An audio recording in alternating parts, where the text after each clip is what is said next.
What's going on, everybody? It's your boy Shooky from Shook Earth Media, and I'm really excited today to be discussing the best show on TV, which has just returned, and I'm so excited about it.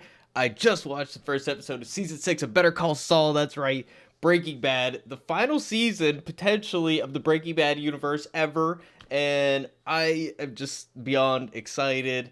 I haven't been this excited about a TV show since Breaking Bad's last season. So I'm really excited for this. We usually do reviews on this channel. This time it would just be me describing that I like everything. So we are going to do a recap. That's what we're going to do this time. Definitely hit me up in the comments with your theories. Hit the like if you like. If you want to see more recaps of Better Call Saul and all of that, we're going to keep updated with the show as it comes out. I'm really excited. So we start off this episode with a teaser that threw me for a loop. They are deliberately playing with us. They start off, we have ties going into some kind of receptacle, and it starts off black and white. They want us, of course, to think that we are getting Gene, which the Gene storyline is Better Call Saul's ending. Essentially, it's what happens to Saul, aka Jimmy, after Breaking Bad, after he goes on the identity change and moves to a different place and becomes a manager of a Cinnabon. And they want us to think at first that that is what we are getting here because they've all been shot in black and white, but we get color in the ties, and of course that is not actually what we're seeing. And it really threw me for a loop, and the cinematography in this show and the music choices, everything is just way above par for anything else on TV, and this is what I am here for, guys. This is why I love the show so much. Just every aspect of this show is amazing. So this teaser goes on a lot longer than I would have guessed. Of course, we are basking in the ambiance, and it turns out we are in Saul Goodman's house here. So he is really, really wealthy. We have a bunch of medications here that he's taking. We got Viagra as well. This is his lavish lifestyle that was funded by his practice. And I'm honestly a bit surprised at how extravagant this is. I mean, it's really, really fancy, way fancier than his office would make you think. Even though he's got the pillars and everything in the office, this just looks really amazing. I'm thinking that we were here at this house before and they looked at it when they were looking for a place or something. It looks familiar. I could be wrong about that. Please correct me in the comments down below. I love it when people correct me. Genuinely, I love it. I love to get new information. So of course, we are getting, some kind of panties here. So they're planting, of course, one of the big questions of what's going to happen this season is what happens with Kim, because we haven't seen Kim in Breaking Bad or anything. We don't know where she is during the Breaking Bad years. This is them cleaning out the house, presumably after Saul gets caught, and presumably this is with some kind of government entity that is investigating Saul, and this is them clearing out the house, perhaps getting it ready for a state sale or something, or at least just investigating. But they do have, a woman's article of clothing. Is that Kim's? I think that's the question they want us to be asking here. So where is Kim? Kim seems to be on Saul's side. Of course, we all assumed she was going to die or she was going to leave Jimmy. But she, last season, is on Jimmy's side and actually wants to take things a step further, going against Howard. We're going to get back to that later. We're already taking too long to summarize this episode. This is a recap. So there's a lot of great shots here. We had the Saul cutout in this pool. So it's a really, really extravagant place. Now, one thing I wanted to point out is there's toys here. I find it a little odd that he has toys here. I'm like, kids? Jimmy? No way. I don't know. Like, why does he have... And there's also a notebook. I couldn't quite make out what was written on the notebook, but it was put in a box with the toys and it said no value. So there's a box of things that do not have value Of course, the office is all getting cleaned out, and then we pull out. There's a sign there that said Saul Goodman, and when they're packing this up, a fateful object falls out of the drawer, and it is, of course, the cap of the very expensive alcohol that they used when they were tricking somebody, when they were kind of scamming somebody. They got somebody to pay for it who didn't necessarily want to, which was a bonding moment for them, and it's definitely them Breaking Bad together, as it were. So that's the question here: is what happens with Kim? We still don't know if the Kim is involved in Jimmy's life at this point. She doesn't seem to be involved with Gene, so it's gonna be a curiosity this whole season, I think, and they're really teasing us with this opening here. So I was really thrown off by this teaser. I was not expecting it at all. So, and then when we get back, of course, it's Better Call Saul, Breaking Bad. They've always been picking up where they left off. So we pick up with Nacho directly after we actually get a shot from the previous episode when he lets the assassins in to take out the Salamanca guy. Now he's hiding because he's in Salamanca territory, and he knows that they are looking for him. There's a price on his head. He knows all these things. And he gets a call from somebody. I'm not sure who it is. If you know who it is, definitely comment. But it's a mysterious entity. And honestly, I'm not sure that I trust him, because this person on the phone said that Salamanca is dead. Now, the events in this episode could be playing out of order. It's not a guarantee that everything's playing in chronological order.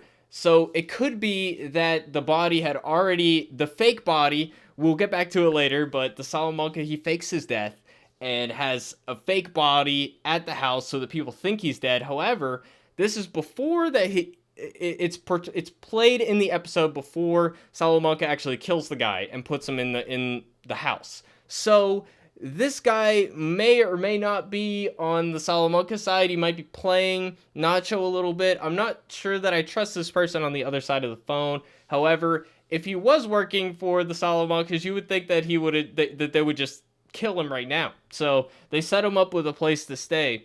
But it's a little suspicious to me that he says Salamanca is dead when that's not really something that should be taken as a guarantee at this point. Like, they hadn't found the body yet.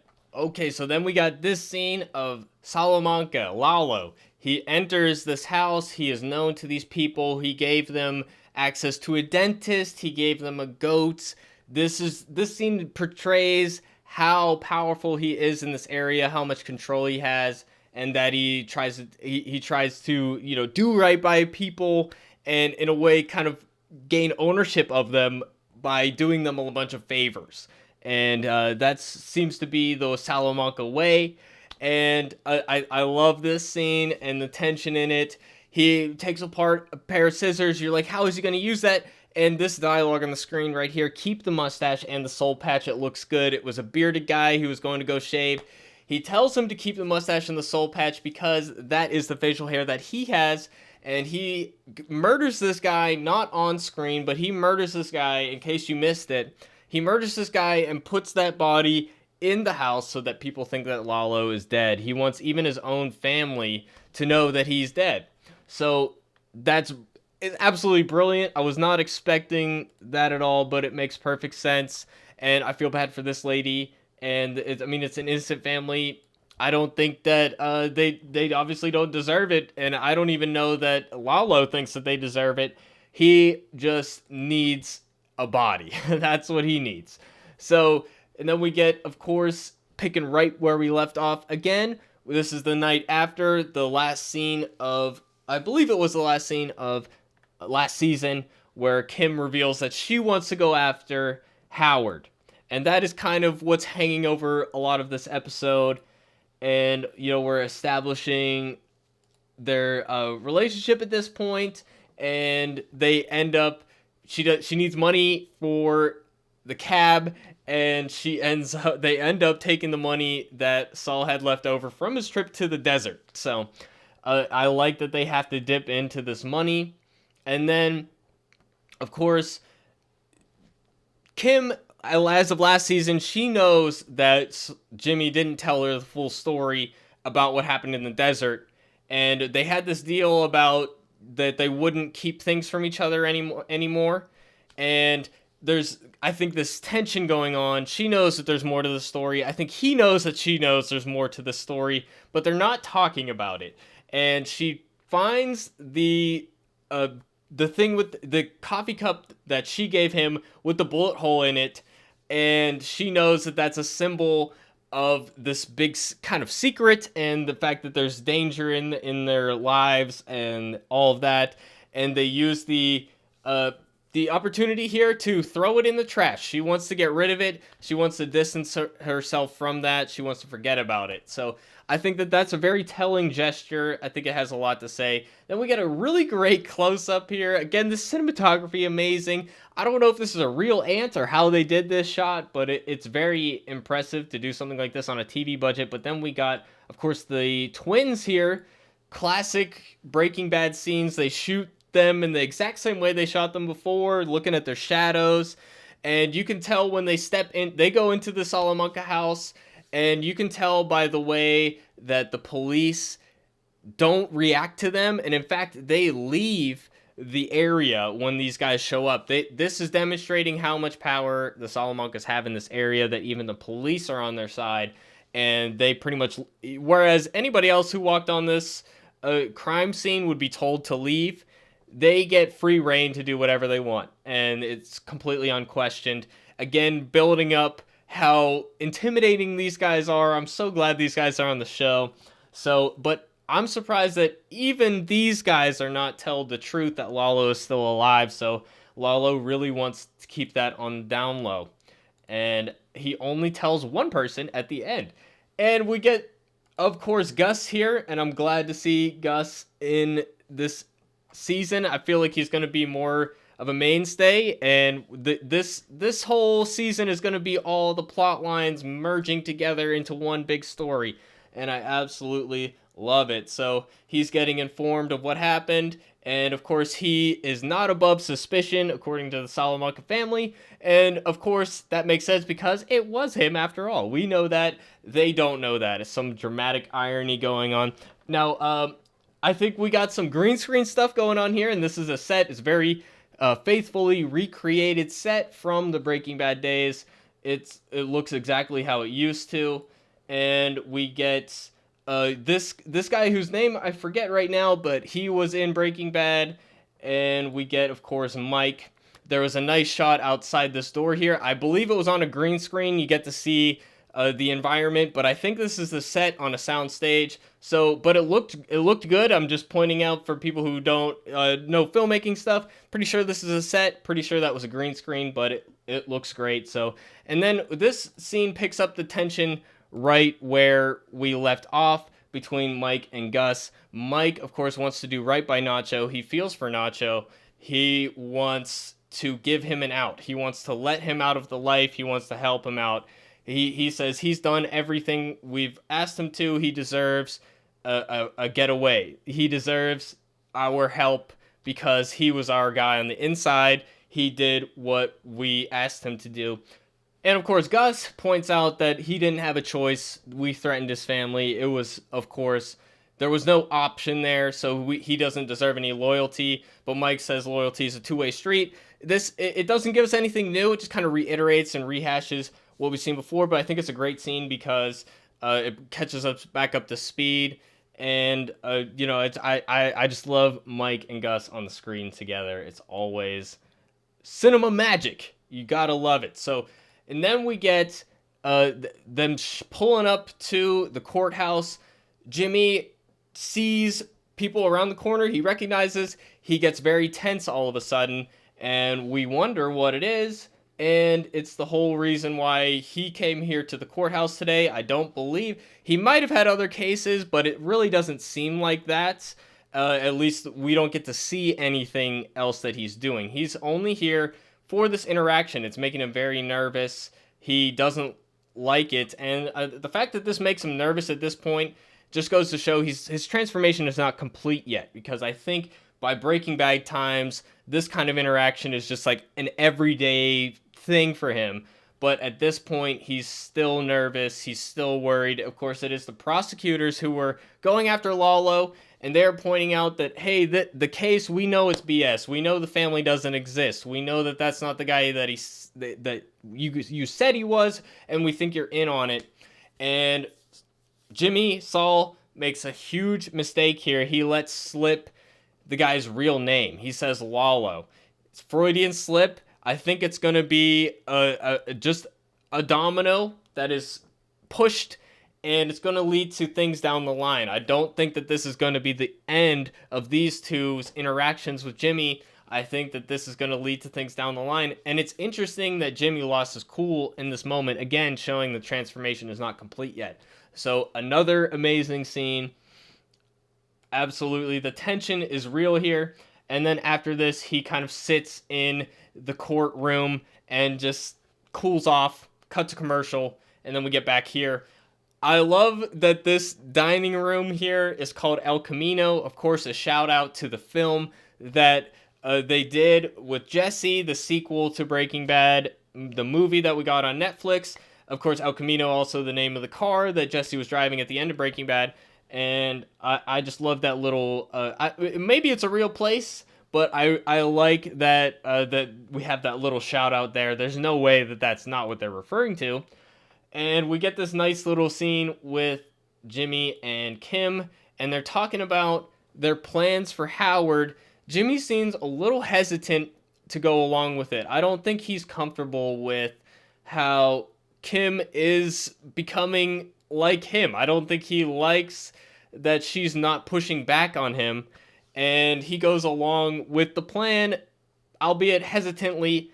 And Kim had a really great day, and she tells this whole story about, you know, this pro bono case she's doing and all of that. And I love this scene. I mean, it really, the scenes between Jimmy and Kim are always on fire. Amazing acting and writing as always, but that's why we're not reviewing, because I just love everything. And also, I really like in this scene, Kim is giving Jimmy ideas. She sees the car that Jimmy rented outside, but she says it's not flashy enough. And I really like that she talks with her hands when she says that it's not flashy enough. I forget exactly what she says, but she uses a gesture that we see Saul using a lot in the original Breaking Bad, and even probably this show, where he's just using his hands, talking with his hands. That's something that he does, something that I do as well. But I like that she's having all these ideas. So it almost feels like the question of what's going on with Kim, it seems like the answer is, oh, she is the woman behind the man. She is on his side. She is, giving him advice and tips and helping him out. Maybe that's the case. Of course, it's an open question at this point. And then we got Nacho. He runs away. He hides from the federales in a sewer drain. And of course, he's hiding from the federales because they are on the Salamanca side. Everybody's looking for him. He pulls up to this motel. It really feels like it's wide open, like it's too exposed. But this was the plan for the person on the phone, the mystery person on the phone, who left a gun here, left money for him, left clothes for him. So apparently this is a safe place where he's going to be waiting a few days before he gets picked up and he has to hide in the back of some kind of farm thing. And we see a farm thing later, and I think that might be the same one. So his escape plan might have gone awry. We will have to wait and see with that. But he also makes a call to Mike, but Mike, of course, did not get the go-ahead from Gus to help, so Mike does not answer the call. But you can see that it weighs on him when he doesn't answer the call. So he's, of course, hanging out with his granddaughter. We got amazing camera work with this marble kind of track toy thing. And I really love those shots, so. And you could see after Mike hangs up the phone, it's really weighing on him. He wants to help, but Gus won't let him. He can't just disappear and that would jeopardize everything that he's been working toward for his daughter. And of course, we know how that ends, so it's even sadder once you know how it ends, right? So, and then we get this awesome scene, classic Jimmy scheme. Slippin' Jimmy at it again. I absolutely love this scene. So this is, of course, the first move they're making on Howard. They want to not exactly destroy his reputation. Kim pulls it back a little bit. Like, we don't want to destroy him completely. We just want this case to be settled. So they are going for something subtle, or what they think is subtle. And we get this great scene where Jimmy called and he's going to tour this country club where Howard is a member. And of course, the whole point is to plant fake drugs on him so that Maine from the other lawyer company, who I didn't recognize in my trailer reaction, but I remember now, he wants his reputation ruined. He wants people to think that Howard is a drug addict. And this scene is absolutely amazing because we got this guy, Kevin, who was the CEO of Mesa Verde, who Kim used to work for.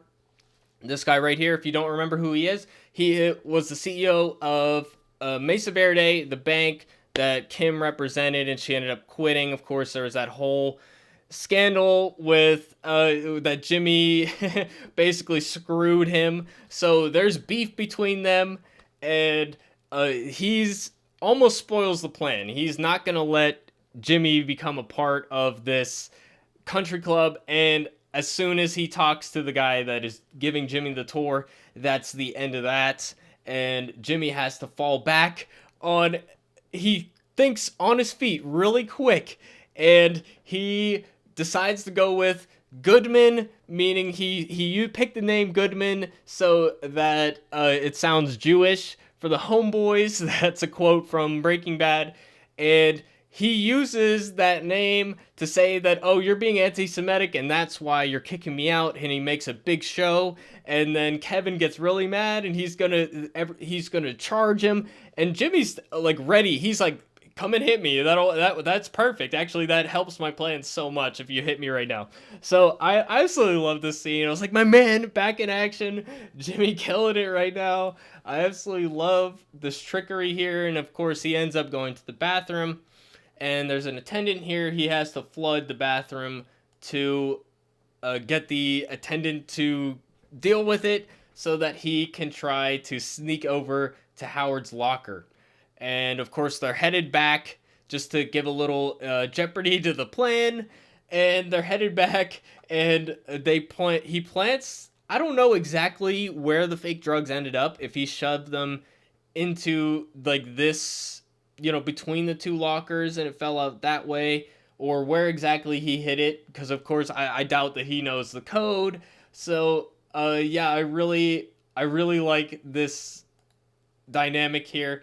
And he gets naked and is like pretending to dry off his hair so that he isn't seen by them. So I love this scene, man, and I want more like this. This is like my favorite type of Jimmy action, man. And I love this shot, man. Amazing cinematography. This is what I'm here for. I think this is a real shot. Maybe it's not. Maybe it's a composite of a couple different real shots. Whatever it is, it's beautiful. And again, just far and away better than cinematography we get in pretty much any show. So I'm really liking this season. And we got Lalo pulling up to this smuggling, I don't know what you would call it, couriers, where they're bringing people over the border in this farm equipment thing. Now, this farm truck is what I think was being referred to with Nacho on the phone in the motel. So I think that this is it might be the same one. Maybe there's different ones. I just feel like it's such a specific mention that it feels like the same one. So he's about to get on. He decides to make a call. He calls Hector, and he tells Hector that he is still alive, and Hector, they're communicating by going through the alphabet and using the dings, as we've seen on Breaking Bad many times before. And Hector says that they need proof. They need to prove that it was the Chicken Man, aka Gus. So and then Lalo says that he knows where the proof is. I suspect that is Nacho. He needs to get Nacho because Nacho is the proof that he needs. So I'm guessing that's why he decides at the end not to go on the farm thing. He decides not to go north of the border. He's going to stay here, and I think it's because he needs to go after Nacho. So he ends up killing these two guys because they won't give him his money back. And I like that scene too. That's absolutely awesome. And that's where we end the episode. So Lalo is going after Nacho, I suspect. I haven't watched episode 2 yet, so I just like to give my raw reactions while it's fresh in my mind. So that's how we do these videos. I will watch episode 2. The video recap will be coming out tomorrow. I tend not to do multiple videos in one day because, I got a day job and all this other stuff, so we try to space it out, you know what I mean? But yeah, definitely hit me in the comment section down below. Would love to hear your theories about what happens next.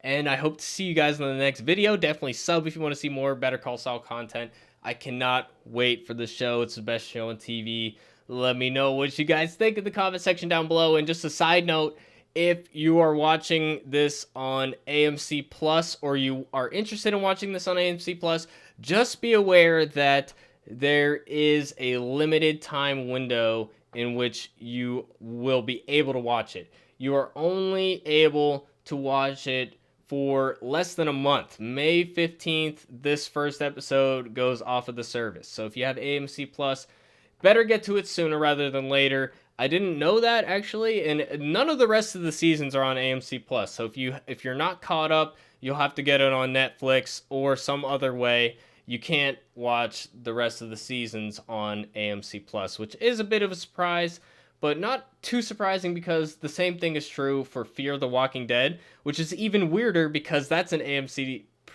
produced show. It's their own show. This is a Sony show that they have exclusive rights to, so there's a bit of a difference. But I'm getting sidetracked. Let me know what you guys think in the comment section down below. I cannot wait for this next episode. I'll see you on the next recap. Thanks for watching, everybody. Peace out.